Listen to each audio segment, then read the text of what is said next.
Officers arrived on scene and located an adult female victim. 53-year-old male, the victim's husband, was taken into custody. The suspect has been identified as a 51-year-old man who is the husband and father of the two victims. That female has since died as a result of the injuries she sustained. Homicide Bureau has taken carriage of the investigation. In 1993, I ran for my life with my baby girl in my arms, leaving my home and all my belongings behind. I had enough.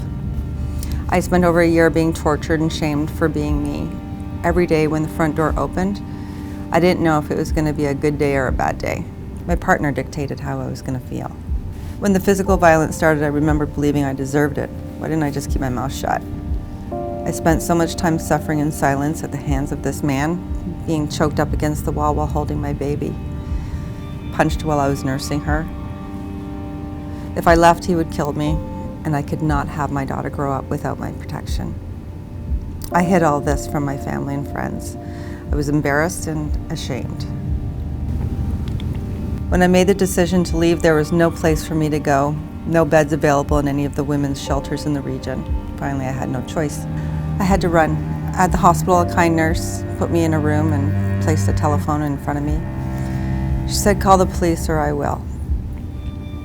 My sister pushed me to tell my story to the police, and so I did. He was arrested, and I felt so guilty. How could I do this to him?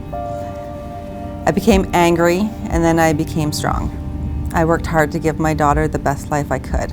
I taught her to be strong and independent. Now, here I am, a mother of 3 and stepmom to 1. Now I'm an officer in the Intimate Partner Violence Unit, responding to domestic violence calls. Why doesn't she just leave? How many times have I heard this question? I can tell you why she doesn't leave.